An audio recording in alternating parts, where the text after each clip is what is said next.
আজকে আমি বানাবো মোমোস। তো মোমোসের জন্য আমি নিয়ে নিলে সোয়া নাগেট, আর ওইটাকে ভালো করে সেদ্ধ করে নিয়েছিলাম। আর ওইটা থেকে জল ঝরিয়ে তারপরে ওটাকে ঝুরঝুরে করে পিষে নেবো।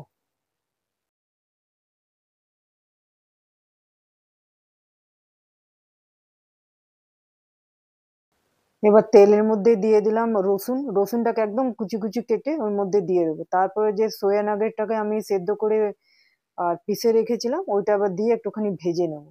আর ওটার মধ্যে দিয়ে দিলাম এবার পেঁয়াজ কুচি। আর এবার দিয়ে দেবো আদা রসুনের পেস্ট।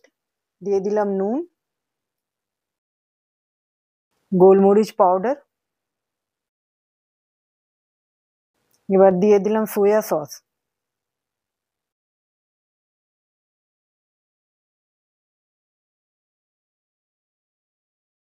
এবার দিয়ে দেবো ম্যাগি মশলা।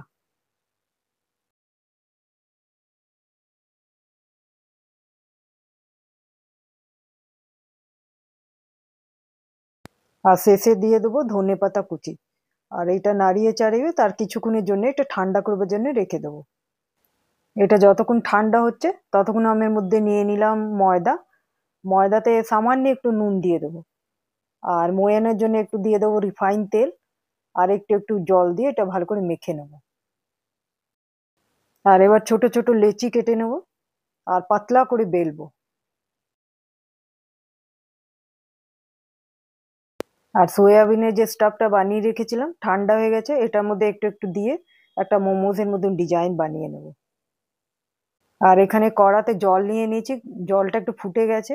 তার উপরে একটা জালির মতন প্লেট নিয়েছি, প্লেটের উপরে একটু তেল ব্রাশ করে দিয়েছি। তারপরে এই মোমোস গুলো আমি এখানে দিয়ে 10-15 মিনিটের জন্য চাপা দিয়ে দিয়েছি। আর এখানে হয়ে গেছে। এটা আবার নামিয়ে ঠান্ডা করে আবার থেকে দিয়েছি। আবার 10-15 মিনিট পরে নামিয়ে দিয়েছি। আর রেসিপিটা যদি ভালো লাগে লাইক শেয়ার কমেন্ট করবে। সবাই ভালো থাকবেন, সুস্থ থাকবেন। জয় গুরু।